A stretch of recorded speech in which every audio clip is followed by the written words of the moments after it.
ನಮಸ್ಕಾರ.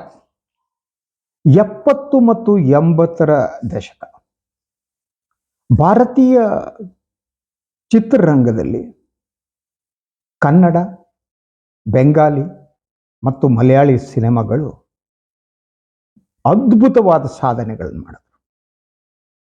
ಆ ಸಂದರ್ಭದಲ್ಲಿ ಬಂದ ಸಿನಿಮಾಗಳು ಅಂತಾರಾಷ್ಟ್ರೀಯ ಮಟ್ಟದಲ್ಲಿ ಕಾಂಪೀಟ್ ಮಾಡುವಂತಿದ್ದು. ಅದು ಸುವರ್ಣ ಕಾಲ, ಭಾರತೀಯ ಚಿತ್ರರಂಗದ ಸುವರ್ಣ ಕಾಲ.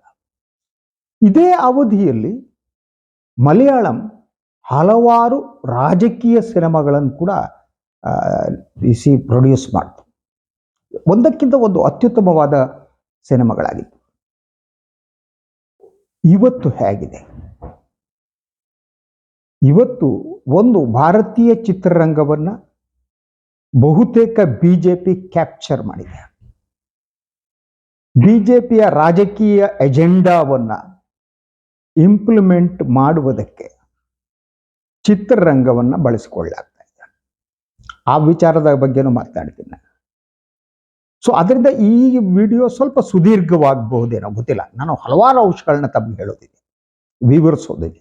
ಅದರಿಂದ ಸ್ವಲ್ಪ ಸುದೀರ್ಘವಾಗುತ್ತೆ, ತಪ್ಪದೆ ನೋಡಿ. ನಾನು ಈ ಮಾತನ್ನ ಹೇಳುವುದಕ್ಕೆ ಬಹಳ ಮುಖ್ಯವಾದ ಕಾರಣ, ಎಂಪುರಾನ್ ಅಂತ ಮೋಹನ್ ಲಾಲ್ ಅವರ ಚಿತ್ರ. ಇವತ್ತಿನ ವರದಿಯ ಪ್ರಕಾರ ಭಾರತ ಒಂದರಲ್ಲೇ ಅದು 100 ಕೋಟಿಗೂ ಹೆಚ್ಚು ಹಣವನ್ನು ಸಂಗ್ರಹಿಸಿದೆ. ಇದು ಮಲಯಾಳಿ ಚಿತ್ರದಲ್ಲಿ ಒಂದು ದಾಖಲೆ. ವರ್ಲ್ಡ್ ವೈಡ್ ಸುಮಾರು ಅದರ ಮಲಯಾಳಿ ಚಿತ್ರದ ಗಳಿಕೆ ಸುಮಾರು 250 ಕೋಟಿಗಳು. ಎಸ್, ಇದೊಂದು ದಾಖಲೆ. ಆದರೆ ಈ ಸಿನಿಮಾ ರಾಜಕೀಯ ದಾಳಿಗೆ ತುತ್ತಾಗಿದೆ.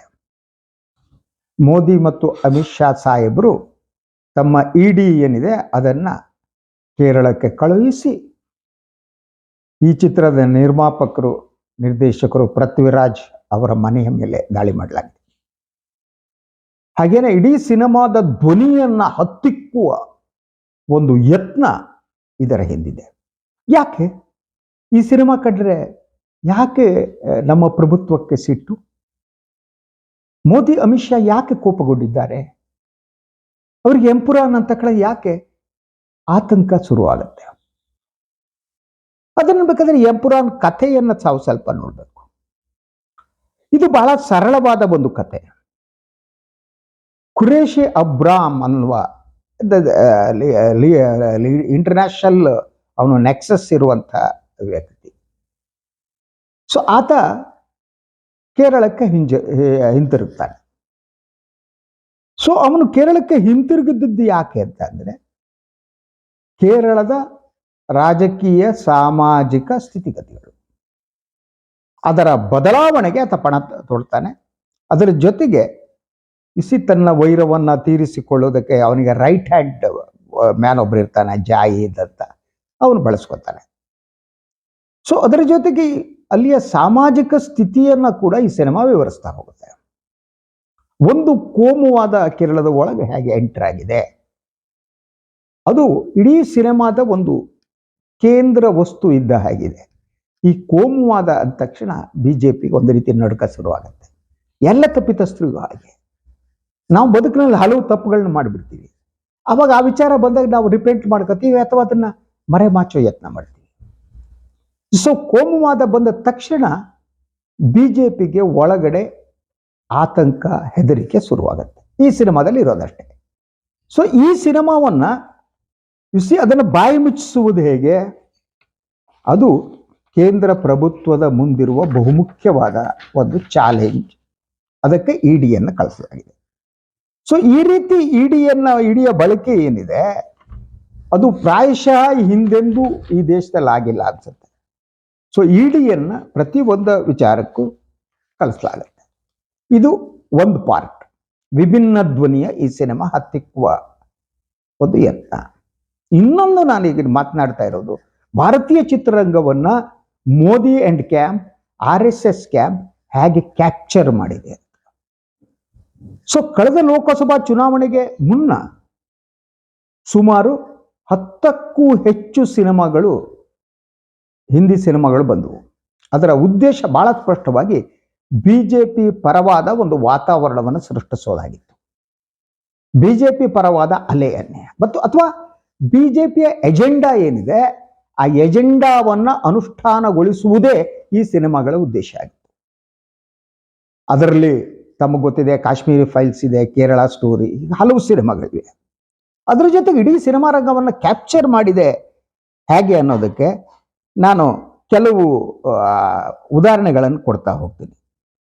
ಸೊ ಇದಕ್ಕೆ ಸಂಬಂಧಪಟ್ಟ ಹಲವಾರು ರಿಪೋರ್ಟ್ಗಳು ಕೂಡ ಇದರ ಥರ ನಾನು ಅಧ್ಯಯನ ಮಾಡಿದರೆ ಒಂದು ವರದಿ ಹೇಳುತ್ತೆ ಹೇಗೆ ಅಂತ.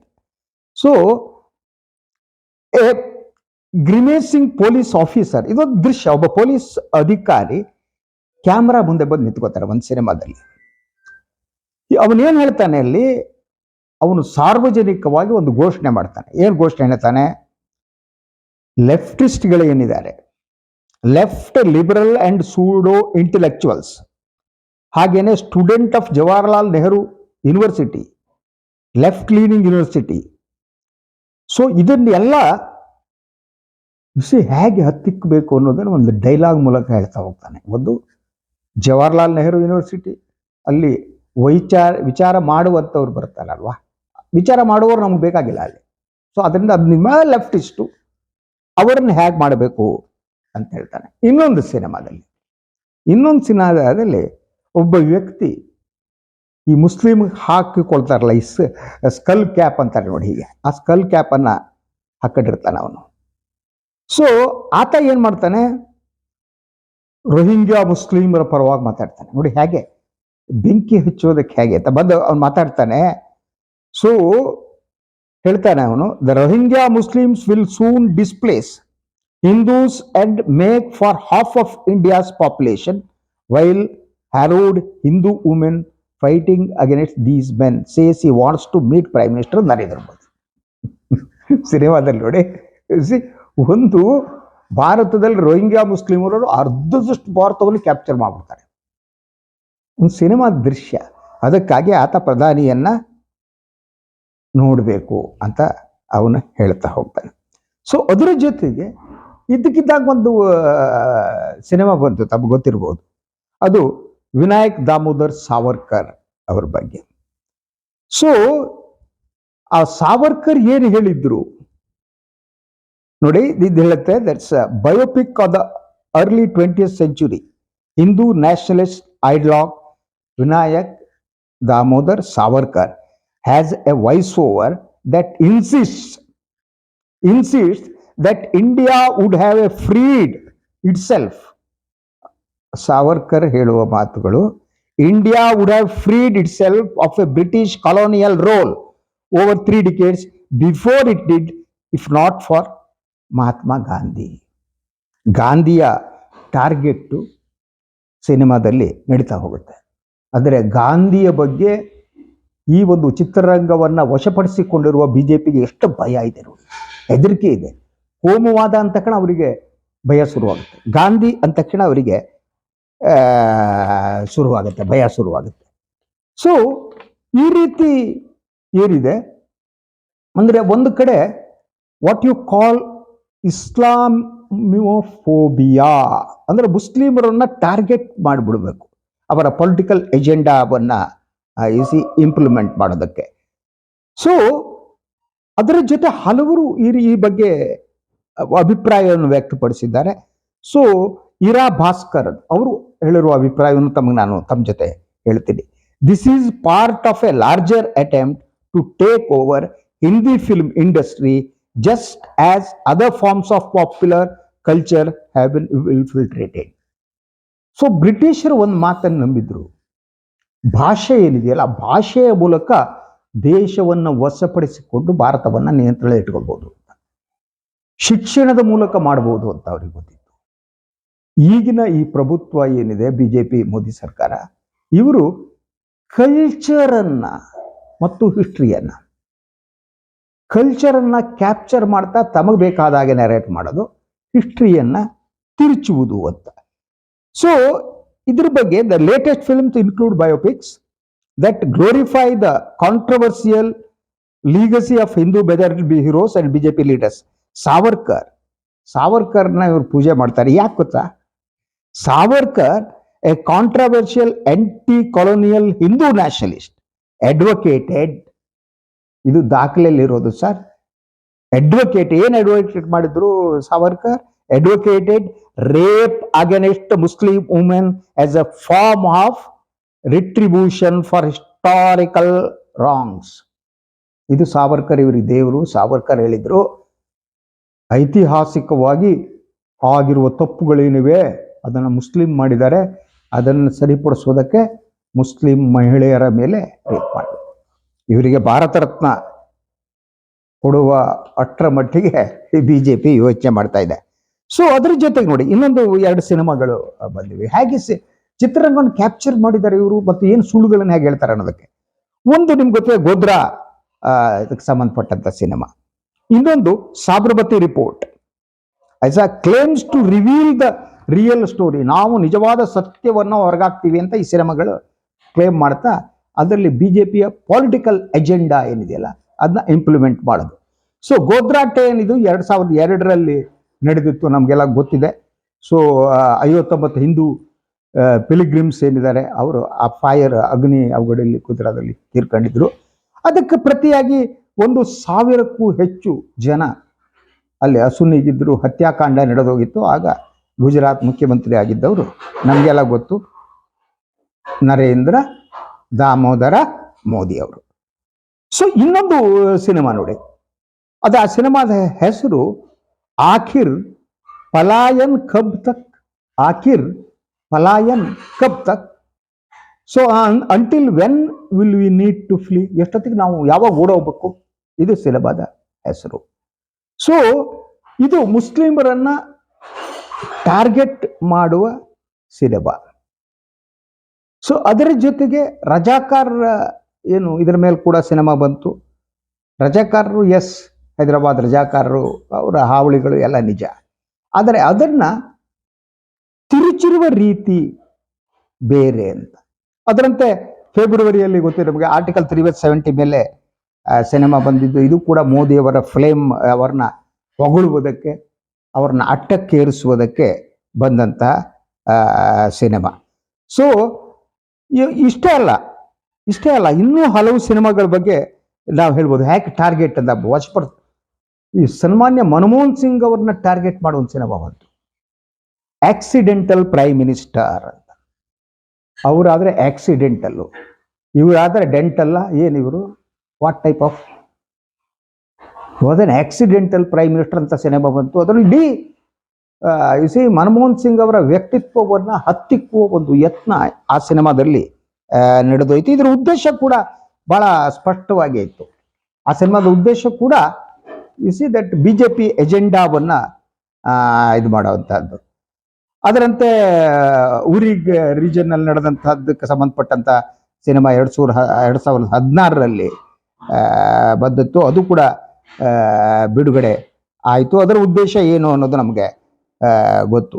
ಸೊ ಇದರ ಓವರ್ ಆಲ್ ಈ ಒಂದು ನೆರೆಟಿವ್ ಅನ್ನ ಇವರು ಬಿಲ್ಡ್ ಮಾಡ್ತಿದ್ದಾರೆ ಅಂತ. ಅದ್ರ ಜೊತೆ ಈ ಕ್ರೊನಾಲಜಿಯನ್ನ ನೋಡ್ತಾ ಬನ್ನಿ. ಇವರ ಸಿನಿಮಾಗಳು ಬಹುತೇಕ ಭಾರತೀಯ ಸಿನಿಮಾವನ್ನ, ಕ್ರಿಯೇಟಿವ್ ಆದ ಸಿನಿಮಾವನ್ನ ಇವರು ನಾಶಪಡಿಸಿದ ಒಂದು. ಅದ್ರ ಜೊತೆಗೆ ಪ್ರೊಪಗಂಡಾ ಸಿನಿಮಾಗಳು ಜಾಸ್ತಿ ಆಗ್ತಾ ಹೋದು. ಅದಕ್ಕೆ ಬೇರೆ ಬೇರೆ ಮಾರ್ಗಗಳು, ಈಗ ಔರಂಗಜೇಬ್ ಬಗ್ಗೆ ಚರ್ಚೆ ನಡೆದು ತಾವು ಗಮನಿಸಿರ್ಬೋದು. ಇದೆಲ್ಲದರ ಹಿಂದಿನ ಉದ್ದೇಶ ಏನಿದೆ ಅಂದ್ರೆ, ಭಾರತೀಯ ಮುಸ್ಲಿಮರು ಇಲ್ಲಿಯವರಲ್ಲ, ಎಲ್ಲಿಂದೋ ಬಂದವರು, ಅವ್ರನ್ನ ಓಡಿಸ್ಬೇಕು, ಈ ಉದ್ದೇಶದಿಂದ ಸಿನಿಮಾಗಳನ್ನ ಮಾಡಲಾಗ್ತಾ ಇರೋದು. ಆದರೆ ಸತ್ಯ ಯಾವುದು? ಭಾರತೀಯ ಮುಸ್ಲಿಮರು ಎಲ್ಲಿಂದನೋ ಬಂದವರ? No, not at all. They are converted. ಯಾಕೆ? ಹಿಂದೂ ಧರ್ಮದಲ್ಲಿ ಇರುವ ಜಾತೀಯತೆ ಇನ್ನೊಂದು ಕನ್ವರ್ಟ್ ಆದವರು. ಇವ್ರಿಗೆ ಗೊತ್ತಿಲ್ಲ. ನಾನು ಒಂದು ಲೇಟೆಸ್ಟ್ ನಿಮ್ಗೊಂದು ಹೇಳ್ತೀನಿ, ಸತ್ಯ ನಿಮಗೆಲ್ಲ ಗೊತ್ತಿರಕ್ಕೆ ಸಾಧ್ಯ ಇಲ್ಲ. ಪಾಕಿಸ್ತಾನದ ಜನಕ ಇದಾರಲ್ಲ, ಜನಕ ಮೊಹಮ್ಮದ್ ಅಲಿ ಜಿನ್ನಾ, ಅವರ ಅಜ್ಜ ಹಿಂದೂ ಆಗಿದ್ದು, ಅವರ ಅಜ್ಜ ಕನ್ವರ್ಟ್ ಆಗಿದ್ದು. ಟಕ್ಕರ್ ಅಂತ ಅವ್ರ ಸರ್ನೇಮ್, ಟಕ್ಕರ್ ಅಂತ. ಜಿನಾ ಇದಾಗ ಹಿಂದೂ ಕಮ್ಯುನಿಟಿ, ಅವರು ಜಿನಾ ಠಕ್ಕರ್ ಅವರ ಅಜ್ಜ. ಅವ್ರು ಯಾಕೆ ಕನ್ವರ್ಟ್ ಆದ್ರು ಅಂದ್ರೆ, ಅವ್ರು ವ್ಯಾಪಾರಸ್ಥರಾಗಿದ್ದು. He was a trader. ಆ ವ್ಯಾಪಾರ ಮಾಡುವುದಕ್ಕೆ ಹಿಂದೂ ಧರ್ಮ ಅನುಮತಿ ಕೊಡ್ತಿರ್ಲಿಲ್ಲ. ಅನುಮತಿ ಕೊಡದೇ ಇರುವುದರಿಂದ ಅವರಿಗೆ ವ್ಯಾಪಾರ ಮಾಡೋ ಹಾಗಿಲ್ಲ. ಹಿಂದೂ ಧರ್ಮ ಇಂಥ ಹಲವಾರು ಕಟ್ಟುಪಾಡುಗಳು. ಆ ಕಟ್ಟುಪಾಡುಗಳಿಂದಾಗಿ ಜಿನ್ನಾ ಫ್ಯಾಮಿಲಿ ಮುಸ್ಲಿಂ ಆಗಿ ಕನ್ವರ್ಟ್ ಆಗಿದ್ದು. ಹಿಂದೂ ಧರ್ಮ ಎಲ್ಲರನ್ನೂ ಸಮಾನವಾಗಿ ನೋಡಿದ್ರೆ ಮೊಹಮ್ಮದ್ ಅಲಿ ಜಿನ್ನಾ ಏನಿದ್ದಾರೆ, ಮೊಹಮ್ಮದ್ ಅಲಿ ಜಿನ್ನಾ ಅವ್ರು ಮುಸ್ಲಿಂ ಆಗ್ತಿರ್ಲಿಲ್ಲ, ಪಾಕಿಸ್ತಾನ ಹುಡ್ತಾನೂ ಇರಲಿಲ್ಲ. ಅಂಡರ್ಸ್ಟ್ಯಾಂಡ್? ಅದಕ್ಕೆ ಕಾರಣ ಹಿಂದೂ ಧರ್ಮದಲ್ಲಿರುವ ಜಾತೀಯತೆ, ಅವರ ವೈದಿಕ ಪರಂಪರೆ, ಇದು ಮೇಲು ಕೀಳು ಅಸ್ಪೃಶ್ಯತೆ. ಹೀಗಾಗಿ ಬಹಳಷ್ಟು ಜನ ಧಾರ್ಮಿಕ ದೌರ್ಜನ್ಯಗಳಿಗೆ ಒಳಗಾದವರು ದೇಶದಲ್ಲಿ ಅವರು ಕನ್ವರ್ಟ್ ಆದದ್ದು. ಇದು ಸತ್ಯ, ಎಲ್ಲರಿಗೂ ಗೊತ್ತಿರೋ ಸತ್ಯ. ಆದ್ರಿಂದ ಭಾರತೀಯ ಮುಸ್ಲಿಮರು ಎಲ್ಲೋ ಟರ್ಕಿಯಿಂದಲೋ ಸೌದಿಯಿಂದಲೋ ಬಂದವರು ಅಲ್ಲ. ಅವರು ನಮ್ಮ ಜನ. ಅವರ ಮೈಯಲ್ಲಿ ಹರಿಯುತ್ತಿರುವುದು ಅವರು ಪುರಾತನ ಜೀನ್ಸ್, ಹಿಂದೂ ಜೀನ್ಸ್. ಅವರು ಹಿಂದೂಗಳೇ. ಅವರು ನಿಮ್ಮ ದೌರ್ಜನ್ಯವನ್ನ, ಇದನ್ನ ಜಾತೀಯತೆಯನ್ನ ನೋಡಿ ಬೇಸತ್ತು ಅವರು ಮುಸ್ಲಿಮ್ಗೆ ಹೋದದ್ದು ಭ್ರಾತೃತ್ವದ ಧರ್ಮ ಅಂತ. ಇಂತಹದನ್ನೆಲ್ಲ ಮುಚ್ಚಿಡುವುದಕ್ಕಾಗಿ ಮಾಡ್ತಾ ಹೋಗೋದು. ಹಾಗೇನೆ ಗೊತ್ತೇ ನಿಮಗೆ ಕೇರಳ ಸ್ಟೋರಿ ಅಂತ ಮಾಡಿಬಿಟ್ಟು ಅದನ್ನ ಅಮಿತ್ ಶಾ ಯಾರು ನೋಡ್ಕೊಂಡ್ಬಂದ್ರು. ಅತ್ಯದ್ಭುತವಾದ ಸಿನಿಮಾ ಅಂತ ಹೇಳ್ಬಿಟ್ಟು ಅದರಿಂದ ನಂತರ ಕಮ್ಯುನಲ್ ಕ್ಲಾಶ್ ಕೂಡ ಉಂಟಾಗೋದಕ್ಕೆ ಕಾರಣ ಆಯ್ತು ಅದು ಮಹಾರಾಷ್ಟ್ರದ ಆ ಕಾಲದಲ್ಲಿ. ಸೊ ಅಂದ್ರೆ ಈ ಸಿನಿಮಾಗಳನ್ನ ಯಾಕೆ ಇವರು ಬಳಸ್ಕೊತಿದ್ದಾರೆ ಅನ್ನೋದನ್ನ ನೋಡಿ. ಸೊ ಇದಕ್ಕೆ ಬಹಳ ಜನ ಹೇಳ್ತಾರೆ, Bollywood in the recent few years has frequently been victim of high decided campaigns, often endorsed by BJP leaders, from boycotting films to calling for bans on them. Hindu rights wing groups have often targeted films and shows for broadcasting anti-Hindu content. ಅಂದ್ರೆ ಒಂದು ಚಿತ್ರರಂಗವನ್ನ ಇವರು ಸಂಪೂರ್ಣವಾಗಿ capture ಮಾಡಿರುವುದು. ಎರಡನೇದು, ಅವರ ನಿರ್ದೇಶನದಂತೆ cinema ಮಾಡಬೇಕು.